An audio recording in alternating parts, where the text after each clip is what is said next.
الحمدللہ رب العالمین والصلاة والسلام علی محمد الامین واعوذ باللہ من الشیطان الرجیم بسم اللہ الرحمن الرحیم۔ خواتین و حضرات، سورہ نساء کی آیت 83 سے ہم درس کی ابتدا کر رہے ہیں۔ وَإِذَا جَاءَهُمْ أَمْرٌ مِّنَ الْأَمْنِ أَوِ الْخَوْفِ أَذَاعُوا بِهِ۔ اس سے پہلے منافقین زیر بحث تھے۔ اس سورہ میں چونکہ مسلمانوں کے تزکیہ و تطہیر کا مضمون چل رہا ہے، پہلے انہیں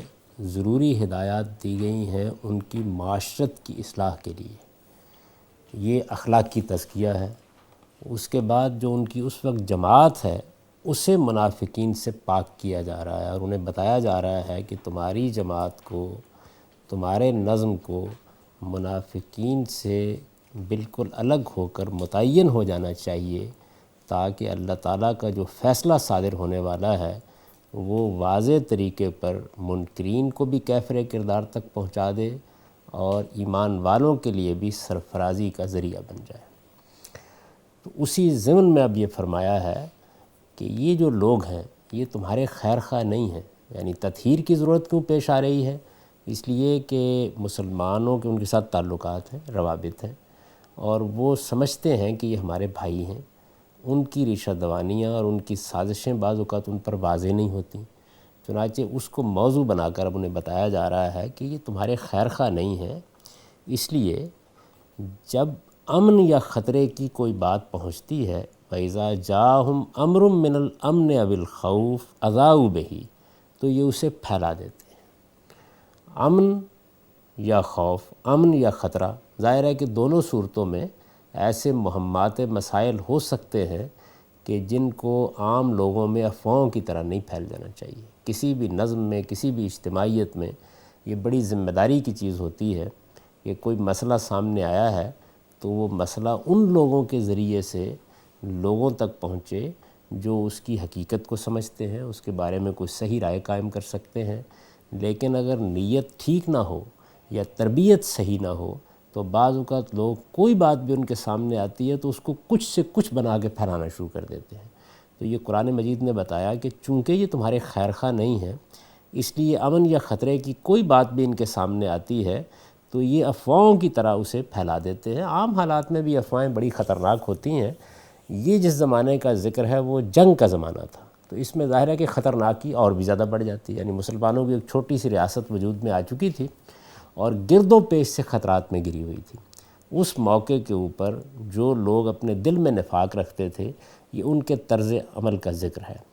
فرمایا وَلَوْ رَدُّوهُ إِلَى الرَّسُولِ وَإِلَى أُولِي الْأَمْرِ مِنْهُمْ، درا حال ہے کہ اگر یہ اللہ کے رسول ان لوگوں کے سامنے اس معاملے کو پیش کرتے جو ان میں سے معاملات کے ذمہ دار بنائے گئے ہیں، یعنی یا تو اس کو رسالت مآب صلی اللہ علیہ وسلم کے سامنے رکھ دیتے کہ یہ بات علم میں آئی ہے، اس طرح کا کوئی مسئلہ ہے، خواہ وہ امن کا مسئلہ ہے خواہ جنگ کا مسئلہ ہے، تو ایک بڑی جگہ پر پہنچ جاتا تو وہاں اس کو اسی کے لحاظ سے دیکھ لیا جاتا۔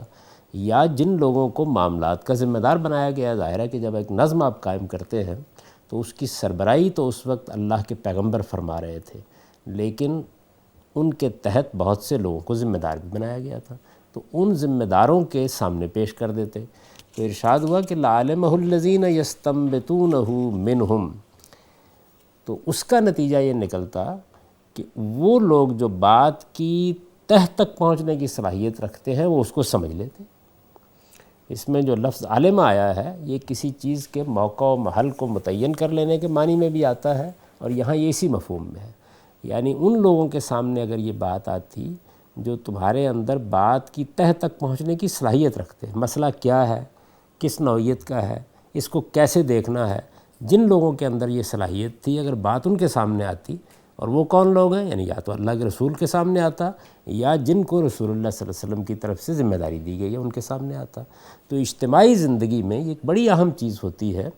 کہ جو لوگ بھی اس نظم میں شامل ہیں وہ اس کے خیر خواہ ہوں، وہ اپنی طرف سے افواہیں نہ اڑائیں، معاملات کو بگاڑے نہیں، بلکہ خیر خواہی کے جذبے کے ساتھ جہاں کی بات ہے وہاں اس کو رکھیں۔ ذمہ دار لوگوں کے سامنے بات آئے گی تو وہ اس کے اندر سے وہ پہلو دیکھ لیں گے جو پہلو خیر خواہی اور لوگوں کے لیے بھلائی اور بہبود کے ہیں، اور اگر کوئی ایسی چیز ہوگی کہ جو خطرے کا باعث بن سکتی ہے تو اس کا سدباب بھی کر لیں گے۔ لیکن اگر کوئی افواہ اڑا دی جاتی ہے، لوگوں میں ایک سراسیمگی پھیلا دی جاتی ہے، اس کے اندر کا سنسنی کا پہلو نمایاں کر دیا جاتا ہے، تو اس کا نتیجہ پھر یہ نکلے گا کہ انتشار پیدا ہو جائے گا۔ تو فرمایا کہ یہ لوگ تمہارے خیرخواہ نہیں ہیں، اگر یہ خیرخواہ ہوتے تو اس طریقے سے افواہیں پھیلانے کا طریقہ اختیار نہ کرتے، بلکہ اس بات کو ان لوگوں کے سامنے رکھتے جو بات تک پہنچنے کی صلاحیت رکھتے ہیں، اور وہ لوگ کون ہیں؟ وہ اللہ کے پیغمبر ہیں، ان کی طرف سے مقرر کردہ ذمہ دار لوگ ہیں۔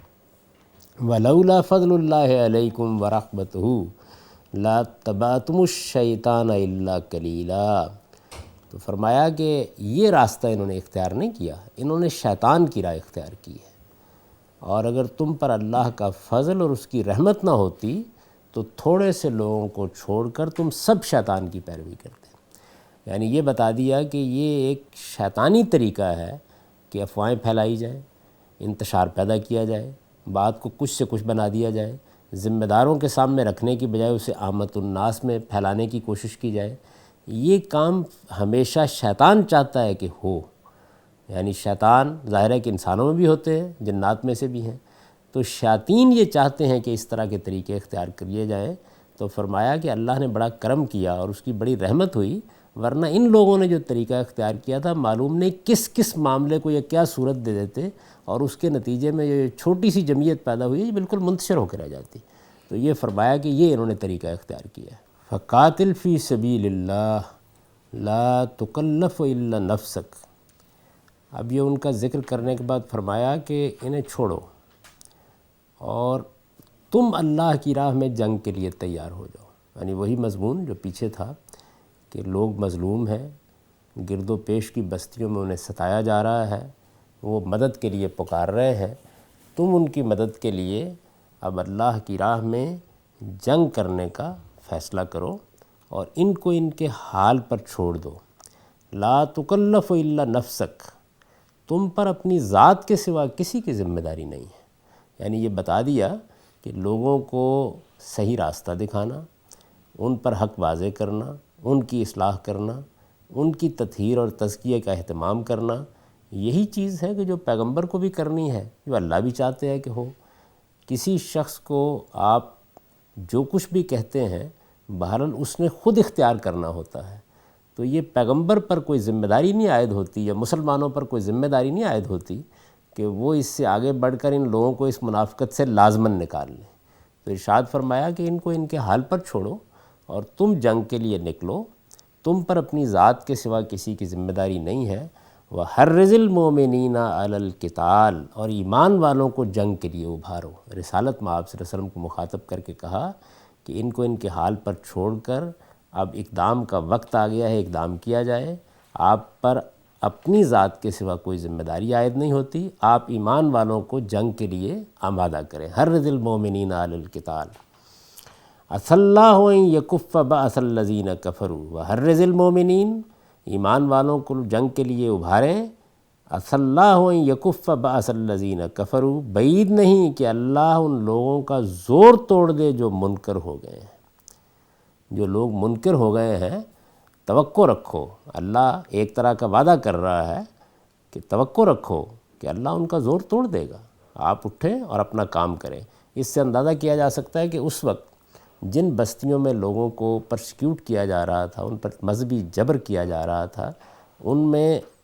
منکرین کو بڑا زور حاصل تھا، بڑی قوت حاصل تھی، ابھی ان کا غلبہ تھا۔ تو اللہ تعالیٰ نے یہ فرمایا کہ ہمت کر کے اٹھیں،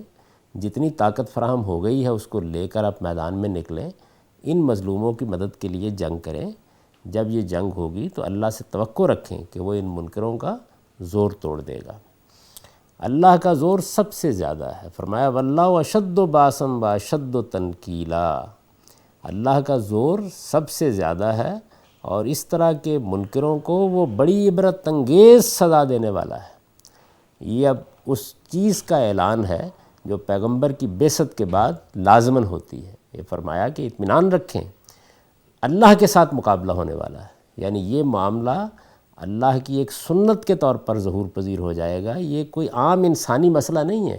آپ خدا کے پیغمبر ہیں، آپ اپنا کام کرنے کے لیے اٹھیں، ایمان والوں کو اس کے لیے آمادہ کریں۔ اللہ کے زور سے بڑھ کر قریش کا زور نہیں ہے، اس وجہ سے اللہ کا فیصلہ کیا ہے؟ اللہ کا فیصلہ یہ ہے کہ وہ ان کو بڑی عبرت انگیز سزا دینے والا ہے۔ واشد تنکیلا من یشفع شفاعۃ حسنۃ یکن لہ نصیب منہا۔ اب ظاہر ہے کہ دوسری طرف منافقین ہیں جو جہاد سے گریز کے مشورے دے رہے ہیں، تو فرمایا کہ یہ مشورے دے رہے ہیں، انہیں بتاؤ کہ جو اچھی بات کے حق میں کہے گا وہ اس میں سے حصہ پائے گا۔ یعنی جس وقت اس طرح کی صورت پیدا ہو تو ایک طرف وہ لوگ ہیں کہ جو یہ بتا رہے ہیں کہ میدان میں اترو، اللہ پر بھروسہ کرو اور اللہ کی راہ میں جنگ کرنے کے لیے کھڑے ہو جاؤ، مظلوموں کی مدد کرنی ہے، اللہ کا پیغمبر ہمارے درمیان موجود ہے، اللہ تعالیٰ کی تائید حاصل ہے، اللہ کا فیصلہ ہمیں معلوم ہے کہ آخری فتح ہماری ہے، اس کے بعد کسی بندہ مومن کے لیے پیچھے ہٹنے کا کیا سوال باقی رہ جاتا ہے؟ تو فرمایا ہونا تو یہ چاہیے تھا کہ یہ دوسروں کو اس کے لیے ابھارتے۔ تو اس پر تبصرہ کرتے ہوئے یہ کہا کہ یہ اس کے بالکل برخلاف جہاد سے گریز کے مشورے دیتے ہیں۔ انہیں بتاؤ کہ یہ مشورہ دینا بھی اگر برا مشورہ ہے یا اچھا مشورہ ہے تو اللہ کے یہاں بڑی قدر و قیمت کی چیز ہے، اس کے کچھ نتائج نکلیں گے۔ تو جو اچھی بات کے حق میں کہے گا وہ اس میں سے حصہ پائے گا۔ وَمَن یشفع شفاعۃ سیئۃ یکن لہ کفل منہا، اور جو برائی کے لیے کہے گا وہ اس میں سے حصہ پائے گا۔ تو اس سے گویا یہ اصول بیان کر دیا کہ اس دنیا کے اندر ایک چیز تو یہ ہے کہ آدمی کسی خیر کو اپنا لے یا کسی برائی کا ارتکاب کرے، اور ایک یہ ہے کہ لوگوں کو خیر کی طرف بلائے یا برائی کی ترغیب دے۔ تو یہ پہلی چیز کہ آدمی خود کوئی عمل کر رہا ہے اس کا اجر ملے گا، اس میں تو دو رائیں ہو نہیں سکتی۔ اللہ تعالیٰ اس کا بھی اجر دے گا کہ کوئی آدمی کیا خیر کی دعوت دینے والا ہے، اور اس پر بھی پکڑے گا کہ کسی آدمی نے اگرچہ خود تو برائی کا ارتکاب نہیں کیا لیکن دوسروں کو برائی کی ترغیب دی۔ تو فرمایا کہ ہر ایک کو اس میں سے حصہ ملے گا۔ وَكَانَ اللَّهُ عَلَىٰ كُلِّ شَيْءٍ مُقِیتًا، یہ اللہ کا فیصلہ ہے اور اللہ ہر چیز کی طاقت رکھنے والا ہے۔ مطلب یہ ہے کہ اس وقت تو یہ بے خوف ہے، ان کو اندازہ نہیں ہے کہ جب فیصلہ صادر ہو جائے گا تو پھر اللہ تعالیٰ کس طریقے سے ان کا احتساب کریں گے۔ وَإِذَا حُيِّيتُم بِتَحِيَّةٍ فَحَيُّوا بِأَحْسَنَ مِنْهَا۔ اب ظاہر ہے کہ مسلمان جب اس اللہ تعالیٰ کی طرف سے تحریض کے نتیجے میں یا پیغمبر کی طرف سے اس ترغیب کے نتیجے میں میدان میں نکلیں گے تو اس میں بھی کچھ مسائل پیش آئیں گے۔ یعنی رسالت میں آپ صلی اللہ علیہ وسلم ایک چھوٹی سی ابھی سلطنت قائم کیے ہوئے ہیں جو چند سو کلومیٹر میں پھیلی ہوئی ہے۔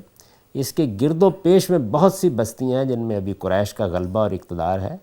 تو ان بستیوں میں جن لوگوں کو ستایا جا رہا ہے جب جنگ کے لیے نکلیں گے تو وہاں پر کچھ لوگ ہوں گے کہ جو مسلمان بھی ہو چکے ہوں گے۔ جب آپ اقدام کرتے ہیں یا حملہ کرتے ہیں جس طرح ہمارے ہاں یہ ہوا، تو اس میں ایک بڑا مسئلہ یہ ہوتا ہے کہ وہ لوگ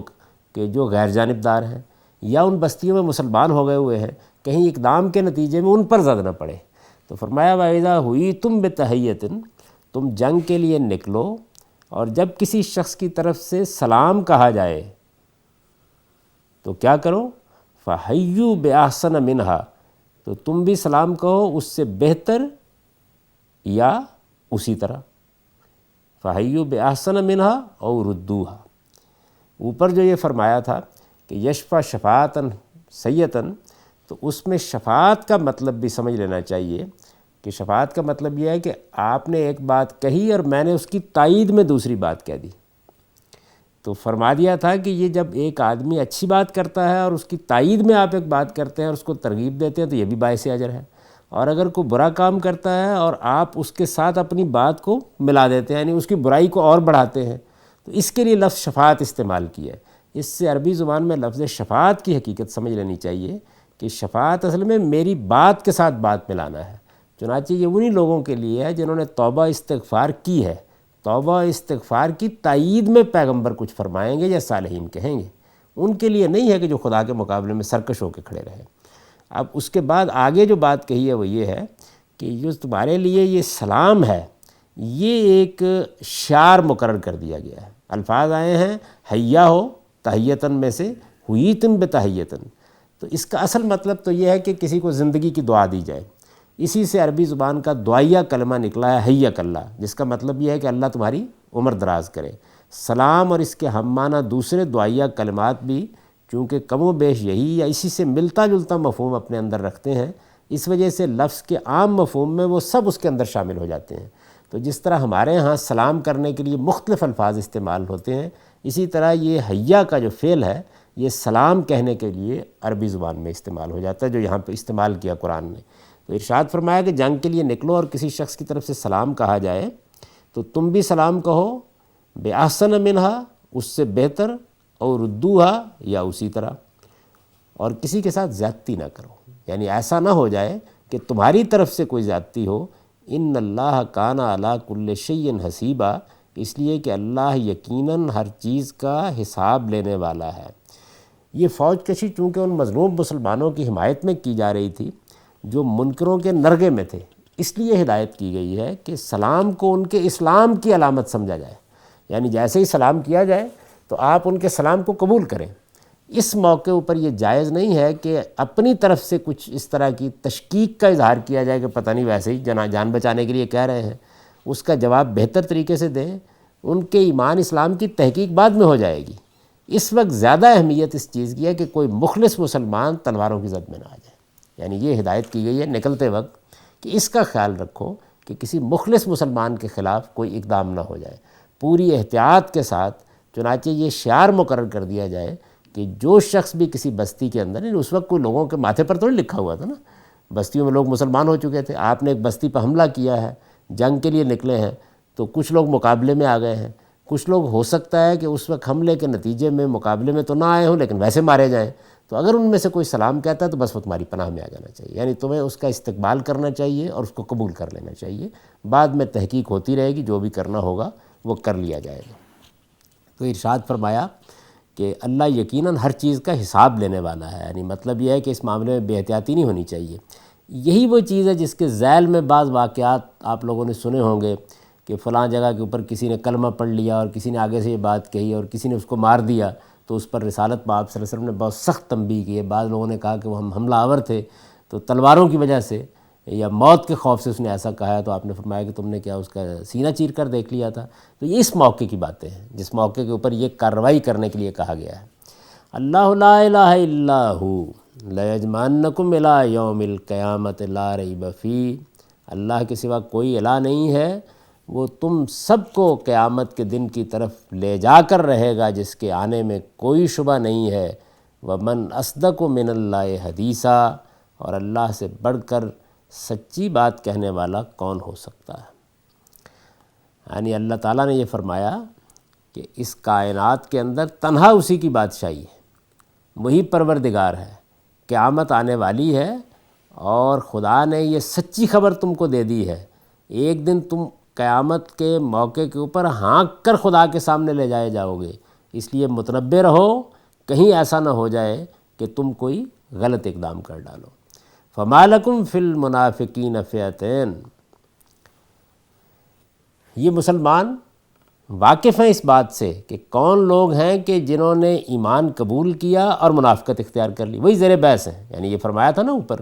کہ ان منافقین کے معاملے میں تو اب واضح پالیسی اختیار کر لو اور ان کو ان کے حال پر چھوڑو، اور تم اب اہل ایمان کو اس بات کے لیے آمادہ کرو کہ وہ اپنی ذمہ داری پوری کرنے کے لیے نکلیں۔ اب پھر پلٹ کر یہ کہا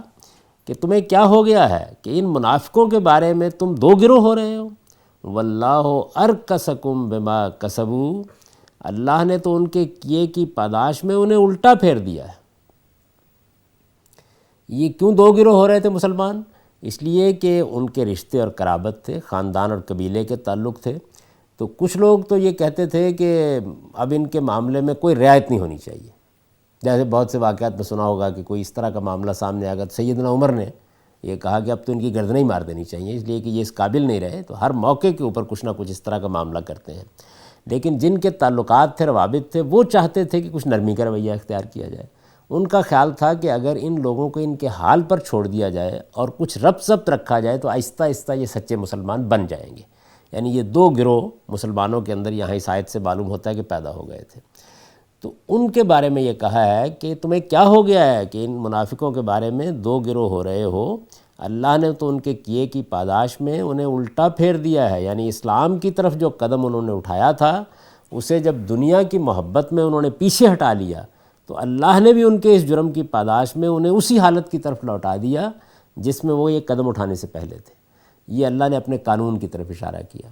کہ جب کوئی منافقت اختیار کر لیتا ہے تو اللہ کچھ مہلت ضرور دیتا ہے، لیکن پھر اس کے بعد اللہ تعالیٰ بھی اس کو اسی راستے پر جانے دیتا ہے۔ یہ اللہ کا لوٹا دینا ہے۔ تو فرمایا اللہ نے تو ان کے کیے کی پاداش میں، یعنی ایسے ہی نہیں ہوتا یہ جو جرم انہوں نے کیا ہے کہ اسلام کی طرف آئے اور اس کے بعد دنیا کی محبت میں پیچھے ہٹ گئے، تو اس کا ان کے اوپر جو اثر پڑا ہے وہ یہ ہے کہ اللہ نے بھی انہیں الٹا پھیر دیا۔ ارشاد فرمایا تریدون ان تہدوا من اضل اللہ، کیا تم انہیں ہدایت دینا چاہتے ہو جنہیں اللہ نے اپنے قانون کے مطابق گمراہ کر دیا ہے؟ یعنی اللہ کا قانون کیا ہے کہ جانتے بوجھتے حق سے گریز کرنے والوں کو اللہ گمراہی کے حوالے کر دیتا ہے۔ یہی قانون ہے ہدایت کا اور گمراہی کا جو قرآن میں بیان ہوا۔ وَمَن يُضْلِلِ اللَّهُ فَلَن تَجِدَ لَهُ سَبِيلًا، اور جسے اللہ گمراہ کر دے اس کے لیے پھر تم کوئی ہدایت کا راستہ پا نہیں سکتے۔ وَدُّوا لَوْ تَكْفُرُونَ كَمَا كَفَرُوا فَتَكُونُونَ سَوَاءً فَلَا تَتَّخِذُوا مِنْهُمْ أَوْلِيَاءَ حَتَّى يُهَاجِرُوا فِي سَبِيلِ اللَّهِ فَإِن تَوَلَّوْا فَخُذُوهُمْ وَاقْتُلُوهُمْ حَيْثُ وَجَدتُّمُوهُمْ وَلَا تَتَّخِذُوا مِنْهُمْ وَلِيًّا وَلَا نَصِيرًا۔ فرمایا کہ اللہ نے جن لوگوں کو اپنے قانون کے مطابق گمراہ کر دیا ان کو اب کوئی ہدایت نہیں دے سکتا، درا حالے کہ جنہیں اللہ گمراہ کر دے ان کے لیے تم کوئی راستہ نہیں پا سکتے۔ وہ چاہتے ہیں کہ جس طرح خود منکر ہیں اسی طرح تم بھی منکر ہو جاؤ، یعنی ان کی خواہش کیا ہے؟ ان کی خواہش یہ ودوا لو تکفرون کما کفروا فتکونون سواء، یعنی جس طریقے سے انہوں نے منکر ہو کر اپنے آپ کو ایک جگہ پہنچا دیا ہے وہ چاہتے یہ ہیں کہ تم بھی منکر ہو جاؤ تاکہ وہ اور تم سب برابر ہو جائیں۔ لہٰذا اب ان میں سے کسی کو اپنا ساتھی نہ بناؤ۔ یہ دیکھیے یہ وہ جگہ ہے کہ جس موقع کے اوپر قرآن مجید یہ کہتا ہے کہ اب ان سے تعلقات ختم کر لیے جائیں، یہ موقع آ گیا ہے۔ یہ کوئی یہود نصارہ یا منافقین کے بارے میں عمومی پالیسی نہیں ہے، یعنی تمام مراحل سے گزرنے کے بعد اب جب یہ واضح ہو گیا کہ یہ اس جگہ پہنچ گئے ہیں کہ یہ چاہتے ہیں کہ انہوں نے تو منافقت اختیار کیا، مسلمانوں کو بھی آہستہ آہستہ اسی راستے پر لے جائیں، تو فرمایا کہ اب ان میں سے کسی کو اپنا ساتھی نہ بناؤ جب تک وہ اللہ کی راہ میں ہجرت کر کے نہ آ جائیں، حتیٰ یہاجروا فی سبیل اللہ، یعنی یہ جو مختلف بستیوں میں تمہارے اعزاء اقربا موجود ہیں اور یہ اس طریقے کے معاملات کر رہے ہیں، تو اب وہاں سے بیٹھ کر یہ جو معاملات کر رہے ہیں اس سے قطعاً ان سے کہو کہ آ جائیں یہاں پہ، یعنی پھر یہ اپنا گھر بار چھوڑیں اور آ جائیں۔ جب تک ہجرت کر کے نہیں آتے ان کے ساتھ کوئی تعلق نہ رکھو، اور اگر وہ اس سے گریز کرتے ہیں فَإِن تَوَلَّوْا، تو پھر یہ جو لوگ اپنے آپ کو بظاہر مسلمان کہہ رہے ہیں لیکن اندر سے ان کے ساتھ ملے ہوئے ہیں، ان کو بھی وہی سزا ملے گی جو پیغمبر کے منکروں کے لیے مقدر ہے کہ انہیں پکڑو، جہاں پاؤ ان کو قتل کر دو اور ان میں سے کسی کو اپنا ساتھی اور مددگار نہ بناؤ۔ مطلب یہ ہے کہ ہجرت کی دعوت کے بعد اب ہجرت ہی ان کے ایمان اور اسلام کی کسوٹی ہے، یہ اس کے لیے آمادہ نہیں ہوتے تو ان کے ساتھ وہی سلوک کیا جائے گا جو پیغمبر کی طرف سے اتمام حجت کے بعد اسلام اور مسلمانوں کے دشمنوں کے ساتھ کرنے کی ہدایت کی گئی ہے۔ یہ میں پہلے بھی کئی مرتبہ بتا چکا ہوں کہ اللہ کے پیغمبر کی بعثت کے بعد جس وقت حجت پوری ہو جاتی ہے، یعنی حق ہر لحاظ سے واضح ہو جاتا ہے، تو پھر ان کے لیے موت کی سزا ہے۔ تو یہ اس کا بیان ہے کہ جو موقع دینا تھا دے دیا، جن میں سے جو لوگ اپنے اسلام کا اظہار کرتے ہیں اور ان کے بارے میں پہلے سے کوئی تردد نہیں ہے ان کے اسلام کو قبول کرو۔ منافقین کے معاملے میں البتہ یہ ہے کہ ان سے کہو کہ آئیں اور ٹھیک ہو جائیں اور ہجرت کر کے یہاں منتقل ہو جائیں، نہیں ہوتے تو پھر یہ جو انجام منکرین کا ہوگا وہی ان کا ہوگا اور ان کے لیے بھی وہی سزا ہے، وہ ان پہ نافذ کر دی جائے گی۔ تو جب تک یہ ہجرت کر کے نہیں آتے ان کو اپنا ساتھی نہ بناؤ، گریز کریں تو پکڑو، جہاں پاؤ قتل کرو، اور ان میں سے کسی کو اپنا ساتھی اور مددگار نہ بناؤ۔ إِلَّا الَّذِينَ يَصِلُونَ إِلَىٰ قَوْمٍ بَيْنَكُمْ وَبَيْنَهُمْ مِيثَاقٌ أَوْ جَاءُوكُمْ حَسِرَتْ صُدُورُهُمْ أَن يُقَاتِلُوكُمْ أَوْ يُقَاتِلُوا قَوْمَهُمْ۔ فرمایا اس سے وہ لوگ البتہ مستثنیٰ ہیں، یعنی ان لوگوں کے خلاف یہ کارروائی نہیں ہوگی جو کسی ایسی قوم کے حلیف بن کے ان کے ساتھ مل گئے ہیں جن سے تمہارا کوئی معاہدہ ہے۔ یعنی یہ وہی چیز ہے کہ اقدام کے موقع پر اخلاقی اصولوں کی خلاف ورزی نہیں کی جا سکتی۔ اتنے بڑے اقدام میں جو خدا کی طرف سے سزا دینے کا اقدام ہے، اس میں بھی اگر کوئی معاہدہ کسی قوم کے ساتھ، تو عرب میں چونکہ یہ عام تھا کہ اگر کسی کے ساتھ آپ کا معاہدہ اور اس نے کسی کو پناہ دے دی ہے تو کہا کہ اس پناہ کا پھر احترام کیا جائے گا، اس میں کارروائی نہیں ہوگی، وہ لوگ مستثنیٰ ہیں۔ اسی طریقے سے وہ لوگ بھی مستثنیٰ ہیں، او جاؤکم حسرت صدورہم، جو تمہارے پاس اس طرح آئیں کہ نہ اپنے اندر تم سے لڑنے کی ہمت پاتے ہو نہ اپنی قوم سے. یعنی اب چونکہ کارروائی ہو رہی ہے تو وہ لوگ وہ ہیں کہ یعنی منافقت کی وہ صورت نہیں ہے، صورت ہے ایک شدید نوعیت کی کمزوری کی. نہ یہ ہمت پا رہے ہیں کہ اپنی قوم کے ساتھ کھڑے ہو کے، منکروں کے ساتھ کھڑے ہو کے تمہارے ساتھ لڑیں، نہ اتنی ہمت ہے کہ تمہارے ساتھ کھڑے ہو کے ان کے خلاف لڑیں. تو جو اس طرح کے لوگ ہیں ان کے خلاف بھی کوئی کارروائی نہ کرو. کیوں؟ وَلَوْ شَاءَ اللَّهُ لَسَلَّطَهُمْ عَلَيْكُمْ فَلَقَاتَلُوكُمْ. فرمایا اس لیے کہ اللہ چاہتا تو انہیں تم پر دلیر کر دیتا اور وہ تمہارے خلاف لڑنے کے لیے نکل آتے. تو اگر اس وقت غیر جانبدار رہ گئے ہیں تو کم سے کم یہ کارروائی جب تک ہو رہی ہے غیر جانبدار لوگوں کو مت چھیڑو. فَإِنِ اعْتَزَلُوكُمْ فَلَمْ يُقَاتِلُوكُمْ. یعنی اگر وہ تم سے الگ رہیں اور جنگ نہ کریں، وَأَلْقَوْا عَلَيْكُمُ السَّلَمَ، اور تمہاری طرف صلح اور آشتی کا ہاتھ بڑھائیں، فَمَا جَعَلَ اللَّهُ لَكُمْ عَلَيْهِمْ سَبِيلًا، تو اللہ تمہیں بھی ان کے خلاف کسی اقدام کی اجازت نہیں دیتا. یعنی اب یہ وہ لوگ ہیں کہ جن کا معاملہ یہ ہے کہ اپنے اسلام کا اظہار کر رہے ہیں لیکن اسلام اور ایمان کی ذمہ داریوں کو پورا کرنے کے لیے بھی تیار نہیں. ان میں سے جو واضح منافقین ہیں ان کے بارے میں یہ بتا دیا کہ ان کے کسی معاملے کو بھی اب قبول نہیں کیا جائے گا. جن کا معاملہ کچھ بین سا ہے، کچھ کمزوری میں ہے، ان میں سے جن کے ساتھ معاہدے ہوئے تھے وہ ان کے ساتھ چلے گئے ہیں، ان کو بھی اس سے مستثنیٰ رہنا چاہیے. اور اسی طرح ان لوگوں کو بھی کہ جو لڑنے کے لیے تیار نہیں ہے، نہ ادھر ہیں نہ ادھر ہیں، اگر وہ الگ رہتے ہیں، جنگ نہیں کرتے، تو فرمایا کہ اس موقع کے اوپر یہ بھی تو ہو سکتا تھا نا کہ وہ بالکل واضح جگہ پر کھڑے ہو کے منکروں ہی کے خلاف، منکروں ہی کے ساتھ چلے جاتے. تو اللہ کا کرم ہے یہ نہیں ہوا، اس لیے ابھی وہ آخری موقع نہیں ہے کہ اس طرح کے لوگوں کے خلاف اتنا بڑا اقدام کر دیا جائے. اس وجہ سے ابھی ان کو مہلت دو. تو تمہیں بھی ان کے خلاف کسی اقدام کی اس وقت تک اجازت نہیں ہے جب تک کہ وہ بالکل واضح ہو کر تمہارے مقابلے میں نہیں آ جاتے. سَتَجِدُونَ آخَرِينَ يُرِيدُونَ أَن يَأْمَنُكُمْ وَيَأْمَنُوا قَوْمَهُمْ. ان کے علاوہ کچھ دوسرے لوگ فرمایا ایسے بھی تم دیکھو گے جو چاہتے ہیں کہ تم سے بھی امن میں رہیں اور اپنی قوم سے بھی. یعنی ایک تو یہ لوگ ہیں کہ جو کمزوری میں مبتلا ہیں اور ابھی لڑنے کے لیے نہیں نکلے، تمہارے ساتھ بھی نہیں کھڑے ہو پا رہے. تو ان کے ساتھ تو معاملہ یہ کرو کہ اگر یہ صلح آشتی کا ہاتھ بڑھا رہے ہیں اور غیر جانبدار رہنا چاہتے ہیں تو ان کے خلاف کسی اقدام کی ضرورت نہیں ہے، اللہ اس کی اجازت نہیں دیتا. لیکن فرمایا کچھ اور بھی ہیں، کچھ دوسرے لوگ ایسے ہیں کہ تم انہیں دیکھو گے کہ جو چاہتے ہیں کہ تم سے بھی امن میں رہیں اور اپنی قوم سے بھی، لیکن کلما ردوا الی الفتنۃ ارکسوا فیہا، مگر جب فتنے کی طرف بلائے جاتے ہیں تو اوندے منہ اس میں جا گرتے ہیں. یعنی جب قوم کے سرکشوں کا دباؤ پڑتا ہے تو ان کی شرارتوں میں شامل ہو جاتے ہیں. یعنی ایک تو ہے کہ جو واقعی غیر جانبدار رہتے ہیں، نہ تمہارے ساتھ مل کر لڑنے کے لیے تیار ہو رہے ہیں نہ ان کے ساتھ، لیکن کوئی شرارت بھی نہیں کرتے.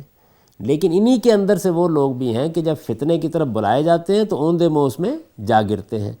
تو فرمایا کہ فَإِن لَّمْ يَعْتَزِلُوكُمْ وَيُلْقُوا عَلَيْكُمُ السَّلَمَ وَيَكُفُّوا أَيْدِيَهُمْ فَخُذُوهُمْ وَاقْتُلُوهُمْ حَيْثُ ثَقِفْتُمُوهُمْ وَأُولَٰئِكُمْ جَعَلْنَا لَكُمْ عَلَيْهِمْ سُلْطَانًا مُبِينًا. سو اگر وہ تم سے کنارہ نہ کریں، یعنی اگر اسی طرح فتنوں میں پڑتے رہیں، تم سے کنارہ نہ کریں اور صلح و آشتی کا ہاتھ بھی نہ بڑھائیں اور اپنے ہاتھ بھی نہ روکیں، جب موقع ملے نقصان پہنچانے کے لیے تیار ہوں، ان کے لیے عفو درگزر نہیں ہے، انہیں جہاں پاؤ پکڑو اور قتل کر دو. فرمایا یہ لوگ ہیں جن کے خلاف ہم نے تمہیں کھلا اختیار دے دیا ہے. اس کے لیے لفظ سلطان آیا ہے، اس کے معنی دلیل اور حجت کے بھی ہوتے ہیں اور اختیار اور اقتدار کے لفظ، یہ بھی یہ لفظ آتا ہے. تو اس دوسرے معنی میں یہاں آیا ہے اور یہ فرمایا ہے کہ ان کے معاملے میں اللہ نے تمہیں اختیار دے دیا ہے.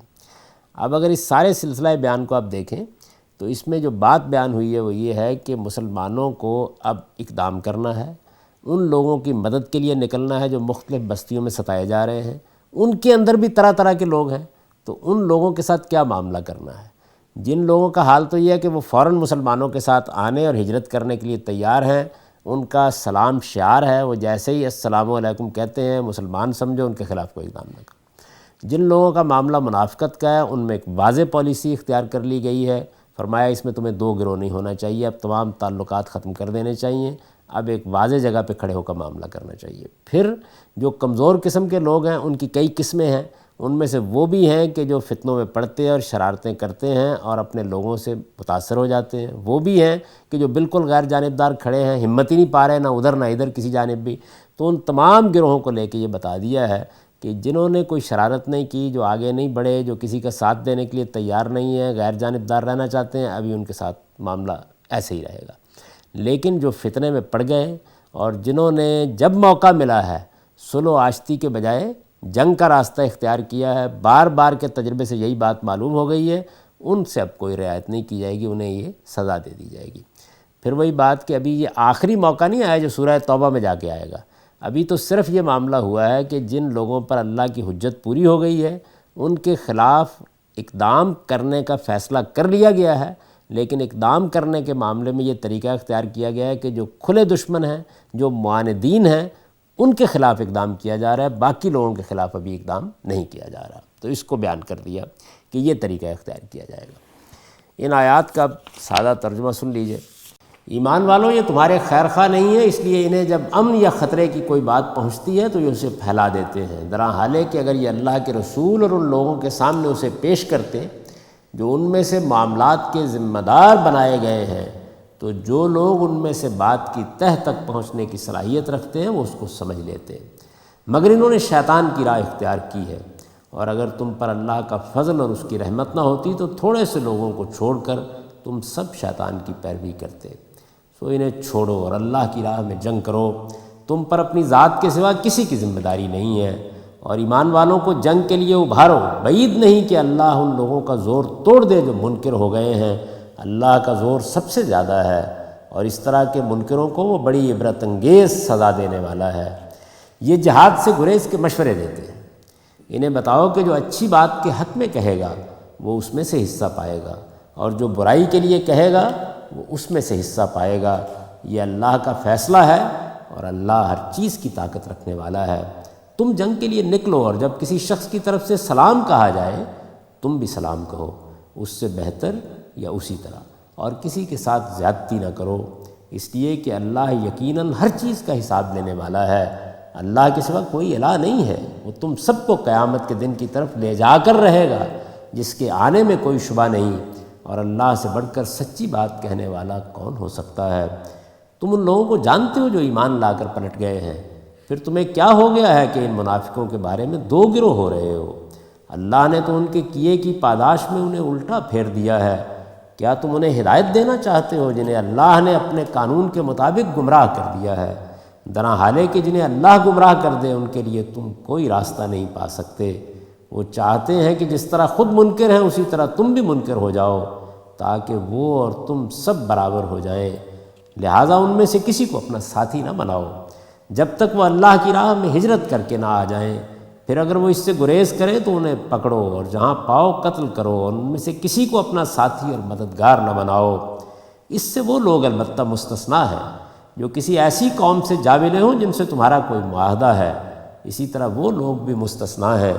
جو تمہارے پاس اس طرح آئیں کہ نہ اپنے اندر تم سے لڑنے کی ہمت پاتے ہو نہ اپنی قوم سے۔ اللہ چاہتا تو انہیں تم پر دلیر کر دیتا اور وہ بھی تم سے لڑتے، لہٰذا اگر وہ تم سے الگ رہیں اور جنگ نہ کریں اور تمہاری طرف صلح و آشتی کا ہاتھ بڑھائیں تو اللہ تمہیں بھی ان کے خلاف کسی اقدام کی اجازت نہیں دیتا۔ ان کے علاوہ کچھ دوسرے لوگ تم ایسے بھی دیکھو گے جو چاہتے ہیں کہ تم سے بھی امن میں رہیں اور اپنی قوم سے بھی، مگر جب فتنے کی طرف بلائے جاتے ہیں تو اوندے منہ اس میں جا گرتے ہیں۔ سو اگر وہ تم سے کنارہ نہ کریں اور تمہاری طرف صلح و آشتی کا ہاتھ نہ بڑھائیں اور اپنے ہاتھ نہ روکیں تو انہیں جہاں پاؤ پکڑو اور قتل کرو۔ یہ لوگ ہیں جن کے خلاف ہم نے تمہیں کھلا اختیار دیا ہے۔ اقول قولی ھذا واستغفر اللہ لی ولکم ولسائر